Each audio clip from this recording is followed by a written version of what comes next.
네, 오늘 또 이 새벽에 나오신 여러분을 사랑하고 축복합니다. 하나님의 말씀 따라서 생명의 삶을 사시는 여러분 되시길 바랍니다. 하나님의 말씀은 출애굽기 9장 1절부터 12절까지입니다. 출애굽기 9장 1절부터 12절까지 우리 교독하도록 하겠습니다. 여호와께서 모세에게 이르시되 바로에게 들어가서 그에게 이르라. 히브리 사람의 하나님 여호와께서 말씀하시기를 내 백성을 보내라. 그들이 나를 섬길 것이니라. 내가 만일 보내기를 거절하고 억지로 잡아들면 여호와의 손이 들에 있는 내 가축 곧 말과 나귀와 낙타와 소와 양에게 더하리니 심한 돌림병이 있을 것이며 여호와가 이스라엘의 가축과 애굽의 가축을 구별하리니 이스라엘 자손에게 속한 것은 하나도 죽지 아니라 하였다 하고 여호와께서 기한을 정하여 이르시되 여호와가 내일 이 땅에서 이 일을 행하리라 하시더니 이튿날에 여호와께서 이 일을 행하시니 애굽의 모든 가축은 죽었으나 이스라엘 자손의 가축은 하나도 죽지 아니한지라. 바로가 사람을 보내어 본즉 이스라엘의 가축은 하나도 죽지 아니하였더라. 그러나 바로의 마음이 완강하여 백성을 보내지 아니하리라. 여호와께서 모세와 아론에게 이르시되 너희는 화덕에 제 두 움큼을 가지고 모세가 바로의 목전에서 하늘을 향하여 날리라. 그 제가 애굽 온 땅에 티끌이 되어 애굽 온 땅의 사람과 짐승에게 붙어서 악성 종기가 생기리라. 그들이 화덕의 죄를 가지고 바로 앞에 서서 모세가 하늘을 향하여 날리니 사람과 짐승에게 붙어 악성 종기가 생기고 요술사들도 악성 종기로 말미암아 모세 앞에 서지 못하니 악성 종기가 요술사들로부터 애굽 모든 사람에게 생겼음이라. 그러나 여호와께서 바로의 마음을 완악하게 하셨으므로 그들의 말을 듣지 아니하였으니 여호와께서 모세에게 말씀하신가 같더라. 아멘. 예, 우리 출애굽기 계속 보고 있는데요. 출애굽기의 주제는 이스라엘 백성들을 출애굽시키심으로써 하나님이 당신이 누구신지 드러내는 첫 번째 이유, 그것이 출애굽기의 목적이다. 그래서 하나님은 이 일을 오늘도 하고 계십니다. 하나님 당신이 누구신지 지금 보여주고 있는 것이죠. 9장에서는 3개의 재앙을 기록하고 있습니다. 5번째 재앙인 가축에게 임한 그 돌림병, 그리고 6번째 재앙은 사람에게 이제 악성 종기가 나게 해서 이제 심지어는 생명까지도 앗아가는 그런, 그리고 7번째 재앙은 모든 농작물에 이제 우박이 떨어지는 그런 재앙이 있습니다. 자, 오늘 1절 다시 한번 읽어볼게요. 시작. 여호와께서 모세에게 이르시되 바로에게 들어가서 그에게 이르라. 히브리 사람의 하나님 여호와께서 말씀하시기를 내 백성을 보내라. 그들이 나를 섬길 것이니라. 자, 1절에 보니까 아주 하나님이 누구신지 딱 정확하게 말씀하고 있습니다. 뭐라 그래요? 여호와께서 모세에게 이르시되 바로에게 들어가서 그에게 이르라. 히브리 사람의, 누구 사람의? 히브리 사람의 하나님 여호와께서 말씀하시기를 뭐라고요? 내 백성을 보내라. 이제 하나님께서는 당신이 누구신지 여호와 하나님이다. 아주 정확하게 다시 한번 계속해서 말씀하고 있는 것이죠. 자, 이 여호와 하나님이라는 것은 그동안 알고 있던, 어렴풋이 알고 있던 그냥 하나님, 신 이런 개념이 아니라 여호와, 구별되는 것을 이야기하고 있습니다. 자신의 이름을 나는 스스로 있는 자다라고 하면서 나는 여호와 하나님이다라고 정확하게 말씀하고 있는 거죠. 또 뭐라고 그래요? 히브리 사람의 하나님, 히브리 사람의 하나님 여호와다 이렇게 이야기하고 있습니다.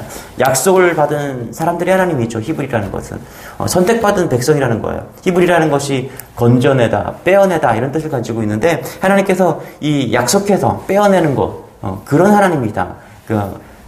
이들을 딱 선택해서 하나님께서 보호하시고 빼낸 하나님이시다. 지금 그 얘기하고 있다는 것이죠. 창세기 14장 13절에 보면요. 아브라함을 히브리 사람이라고 하셨고요. 그들 자손을 히브리 자손이라고 하시면서 그들에게 약속한 땅, 다시 말하면 히브리 땅을 하나님께서 주신다고 말씀하셨습니다. 그래서 이것은 하나님께서 의도적으로 지금 그렇게 말씀하고 있는 것이죠. 여러분, 우리가 믿는 하나님은 여호와 하나님이십니다. 그리고 약속의 하나님이세요. 히브리인들을 선택하셔서 보여주신 것이 있어요. 그 하나님, 히브리 민족을 선택하신 것은 그렇게 모든 열방을 선택하셔서 이제 하나님을 믿는 모든 백성을 히브리처럼 선택하시고 하나님의 자녀로 삼으신다는 것이죠. 이것이 하나님의 백성됨이죠. 오늘 이런 은혜가 우리에게 있길 소망합니다. 날마다 우리가 잊으면 안 되죠. 우리가 어디 소속이고 누구의 자녀인가를 우리는 잊으면 안 됩니다. 이 시대에 우리가 히브리인으로 선택받았다는 사실을 잊지 마시기 바랍니다. 하나님께서는 우리를 히브리인처럼 선택하셔서 그리고 어떻게 해요? 보호해 주신다. 그것이 하나님의 자녀다라는 것입니다. 2절 3절 같이 한번 읽어볼게요. 시작. 내가 만일 보내기를 거절하고 억지로 잡아두면 여호와의 손이 들에 있는 내 가죽 곧 말과 나귀와 낙타와 소와 양에게 더하리니 심한 돌림병이 있을 것이며. 자, 2절과 3절의 원어로 보면 이 두 절 사이에는 우리말 성경에는 없는 말이 하나 있어요. 뭐냐면 2절과 3절 사이에 그것 때문에라는 말입니다. 그것 때문에. 자, 다시 말하면 내가 만일 그들 보내기를 거절하고 억지로 잡아두면 그것 때문에 여호와의 손이 내 생축의 재앙을 내리게 된다. 이렇게 얘기하고 있는 것이죠. 자, 3절의 재앙은 2절의 그 이유가 되는 겁니다. 즉 바로가 이스라엘을 보내기를 거절하고 억지로 잡아두기 때문에 하나님의 재앙이 그들에게 오게 되었다라는 것입니다. 다시 말하면 여러분, 하나님의 말씀에, 여호와의 말씀에 대한 거절, 그것이 있으면, 불순종하면 재앙을 내리겠다, 이렇게 말씀하고 있는 것입니다. 반대로 여러분, 말씀에 대한 순종은 축복을 불러오는 행위가 되는 것을 믿으시기 바랍니다. 그 당시 그때만 그런 것이 아니라 오늘날에도 우리가 하나님의 말씀에 순종하고 나아간다면 하나님은 말씀에 순종하는 그의 백성들을 하나님께서 보호하시고 선택하셔서 보호하시고 또 놀랍게 복을 내려주신다는 사실을 믿는 여러분 되시길 바랍니다. 신명기 28장에 보면은 이 사실을 아주 명확하게 말씀하십니다. 내가 만일 내 하나님 여호와의 말씀을 삼가 듣고 내가 오늘날 내게 명하는 그 모든 명령을 지켜 행하면 여호와의 말씀을 순종하면 이 모든 것이 복이 임하다, 이렇게 말씀하고 있는 것이죠. 우리 하나님께서는 우리 자녀 삼아 주시고 우리를 복 주시는 분임을 여러분 믿으시기 바랍니다. 그런데 신명기 28장 15절 이하에 보면 또 이런 말씀하십니다. 내가 만일 내 하나님 여호와의 말씀을 순종하지 아니하여 내가 오늘날 내게 명하는 그 모든 명령과 규례를 지키지 아니하면 이 모든 저주가 내게 임한다라고 이야기하고 있습니다. 하나님의 말씀을 듣고 순종하는 여러분 되시길 바랍니다. 그럴 때 하나님께서는 우리에게 놀랍게 복을 주시는 분이십니다. 어떻게 복을 주시냐면, 어떻게 저주를 하시냐면 3절에 이렇게 말하죠. 여호와의 손이. 여러분, 하나님이 하시는 일을 상징하는 말인데요. 이 여호와의 손이라는 것은 능력의 손이고 강력한 손이고 축복의 손입니다. 우리가 어떨 때 그래요? 하나님의 말씀을 순종할 때. 그러나 반대로 하나님의 말씀에 순종하지 않는다면은 그 축복의 손은 저주의 손이 되는 거죠. 여기 애굽이 바로가 저주를 받는 그런 모습이 있는데 또 이후에 광야 생활을 보면은 하나님의 자녀인 애굽에서 그렇게 축복의 손으로 이끌림 받았던 그 이스라엘 백성들이 광야에서 불순종함으로 인해서 그 축복의 손은 어떻게 진노의 손으로 바뀌는 것이죠. 하나님의 진노의 손으로, 저주의 손으로 바뀌어서 그들은 광야에서 이제 어려움을 당하는 그런 백성이 됩니다. 그래서 여러분, 우리가 언제 어디서든 누구에게라도 같은 원리가 적용됩니다. 오늘도 우리가 축복의 길을 걷는 길은요, 하나님의 백성답게 말씀을 따라갈 때, 순종하며 나아갈 때 하나님께서는 우리를 복을 주신다는 것이죠. 이런 은혜가 여러분에게 있기를 소망합니다. 6절 볼게요. 같이 읽겠습니다. 시작. 이튿날에 여호와께서 이 일을 행하시니 애굽의 모든 가축은 죽었으나 이스라엘 자손의 가축은 하나도 죽지 아니하시니라. 그렇죠? 이렇게 말합니다. 바로는 하나님의 저주를 자청하고 있죠. 하나님의 손에 시작된 그 재앙들, 애굽 사람들의 모든 생축과 말과 나귀와 소와 양과 낙타 등의 이제 질병이 발생합니다. 여러분, 말은 전쟁을 상징하죠. 나귀는 단거리 수송용, 그리고 낙타는 장거리 수송하면서 또 어떨 때는 낙타를 타고서 전쟁을 하기도 합니다. 이 중동 지방에서는. 그리고 소와 양은 농사로, 그 다음에 식용으로 사용합니다. 그런데 이것들이 돌림병에 지금 도는 거죠. 애굽의 경제와 군사와 교통에 치명적인 영향을 주고 있는 것이죠. 이전까지의 재앙은요, 사람을 잠시 괴롭히는 것으로 끝났지만 이 5번째 재앙부터는 죽음까지 이르게 된다라고 이야기를 합니다. 계속해서 이제 그 강도가 세져지고 있는 것이죠. 조금 불편하고 힘들었던 그런 것들이 이제 목숨까지 위협하는 그렇게 강도가 세워지고 있습니다. 그리고 애국 경제 전반을 뿌리째 완전히 흔들어버리는 그 강도가 계속 세워지고 있는 것이죠. 그래도 바로는 반대로 마음이 완악해지고 있는 것이죠. 자, 이것이 대단한 고집입니다. 여러분 하나님 앞에서 우리가 고집 피우지 말고 겸손하게 하나님의 말씀을 듣는 여러분 되시길 바랍니다. 그런 와중에 이 고집은 어디까지 가냐면 7절에 이렇게 말합니다. 같이 읽게요. 시작. 바로가 사람을 보내어 본즉 이스라엘의 가축은 하나도 죽지 아니하였더라. 그러나 바로의 마음이 완강하여 백성을 보내지 아니하리라. 바로가 보낸 사람들이 이스라엘 사람들이 사는 땅에 가보았더니 이스라엘 사람들은 짐승은 건강하다 이렇게 그것을 보게 된 것이죠. 여러분 하나님은요 의도적으로 이스라엘 사람들의 살고 있는 그 고센 땅을 보호하십니다. 하나님은 이스라엘 자손들을 선택하셨어요. 그리고 보호해 주시는 것이죠. 그래서 특별한 은총이죠. 특별한 은혜죠. 하나님께서 무언가 드러내기 위해서 특별히 이 말씀에 보면은 기적과 이적을 많이 행할 때 보면은 어떻게 해요?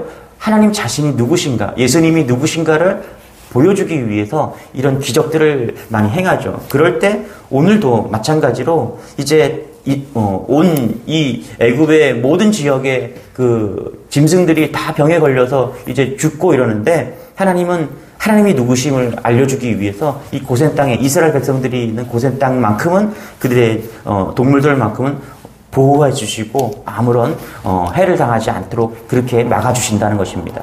여러분 사람은요 믿을 만한 근거가 없어서 믿지 않거나 순종할 이유가 없어서 순종하지 않는 것이 아닙니다. 하나님을 인정하기 싫은 그 교만 때문에 믿지 않는 것이고 마음이 악해서 하나님을 거절하고 순종하지 않는 것입니다. 그러나 그런 불신과 교만은 결국 패망의 선봉일 뿐입니다. 결국 하나님을 떠나고 불순종한다면 그것은 멸망일 뿐이라는 것이죠. 그래서 우리가 하나님 앞에서 절대적으로 순종하는 그런 믿음과 은혜가 있기를 소망합니다.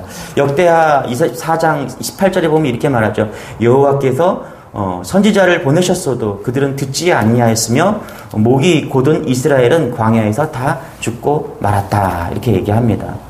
이것이 은혜죠. 어떻게 보면. 그래서 믿어지는 것, 하나님이 믿어지는 것, 내가 오늘도 하나님을 섬기는 그런 백성이 되었다는 것, 이거 얼마나 크고 감사한 일입니까? 믿음과 구원은 모든 사람에게 열려 있습니다. 그러나 믿음과 구원이 누구에게나 열려 있는 기회이지만 우리가 하나님을 믿는 그 믿음을 갖게 되었다는 그 사실은 정말 놀라운 일이고 큰 은혜임을 믿는 여러분 되시길 바랍니다. 그래서 오늘 찬양했죠. 하나님의 은혜로 이 쓸데없는 자 왜 구속하여 주시는지 나는 알 수 없다. 내가 하나님을 믿게 되는 것이 왜 그러는지 잘 알 수가 없어요. 그건 그냥 전적인 하나님의 은혜인 것 같아요. 그래서 오늘도 우리가 잊지 말아야 될 것은 하나님이 나를 사랑하셨구나. 하나님이 나를 사랑하시는구나. 나를 자녀 삼으셨고 나를 은혜 가운데 믿게 하셨구나. 이런 겸손한 마음이 여러분의 심령을 가득 채우는 그런 은혜의 하루가 되기를 축원합니다. 우리 8절 9절입니다. 같이 시작. 여호와께서 모세와 아론에게 이르시되 너희는 화덕의 제 두 움큼을 가지고 모세가 바로의 목전에서 하늘을 향하여 날리라. 그 재가 애굽 온 땅에 티끌이 되어 애굽 온 땅에 사람과 짐승에게 붙어서 악성 종기가 생기리라. 이제 여섯 번째 재앙은 이제 재를 가지고 그것을 이렇게 잡았다가 던져버리니까 이제 그것이 종기가 되었다 이렇게 말합니다. 하나님은 모세와 아론에게 너희는 화덕의 재 두 움큼을 그죠? 그것을 갖다가 날렸다 이렇게 얘기합니다. 여러분 이스라엘 자손을 동원해서 벽돌을 굽는 가마에도 재가 가득했어요. 그리고 그들이 철기 연장을 만드는데 필수품이 뭐였냐면 풀무불이죠. 풀무불. 가정마다 아궁이에 불을 떼서 음식을 조리했기 때문에 집집마다 재가 가득했다라는 겁니다. 몇십 년 전만 해도 제가 어렸을 때도 우리나라도 집집마다 지푸라기와 나무 아궁이에 떼서 밥을 하고 난방을 했기 때문에 집집마다 이렇게 재가 모아두는 그런 잿간이 있었어요. 그것을 겨울에 바람이 이렇게 세게 불면 그것이 이제 막 날리곤 했는데 오늘 말씀을 보면서 그 잿간이 이렇게 다시 상기되었습니다. 모세가 그 재를 하늘을 향해서 확 날려버렸습니다. 그러자 그 재가 사람의 몸에 닿자 독한 종기가 되어서 애굽의 모든 사람들의 피부에 달라붙어서 수포가 생기고 터지고 아프고 괴로움을 심지어는 이제 생명까지 잃어버리는 그런 일이 벌어진 것이죠. 요즘으로 하면은 뭐 대상포진이나 심한 고통, 이런 피부병이 생기게 된 것입니다. 여러분, 그동안 바로의 곁에서 자기들의 능력으로 바로를 섬겼던 그 술객들도 이 독종에 걸려서 하나님 앞에 나올 수 없는 그런 상태가 됩니다. 이제 강도가 계속 세워지고 있는 것이죠.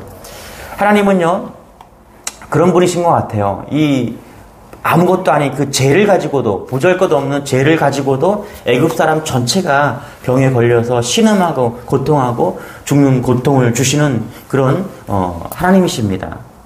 하나님의 말씀을 순종하지 않으면요, 세상의 모든 것이 다 내게 해가 된다는 사실입니다. 그동안 별 볼 일 없었던 것, 또 때로는 내게 놀랍게 은혜가 되었던 그 일들, 때로는 그것이 돈이 될 수도 있고요, 명예도 될 수도 있고, 사람도 될 수 있고, 지위도 될 수 있어요. 내가 아는 모든 것, 내가 가졌던 그 지식들, 이것들이 하나님을 떠나면 그것이 어떻게 해요? 나에게 죄처럼 사용될 수 있다는 것입니다. 내가 선망하고 감사했던 모든 것이 하나님을 떠나면 그것이 나를 치는 그런 불의한 사고의 원인이 될 수 있다는 것입니다. 그래서 우리가 기억할 것은 우리에게 있는 모든 것이 하나님을 섬김으로 인해서 그것이 나에게 이익이 되고 감사가 되는 것이지, 하나님께 등을 돌리면 그것이 우리에게 죄와 같이 종기가 될 수 있다는 사실을 늘 잊지 않은 여러분 되시기를 축원합니다.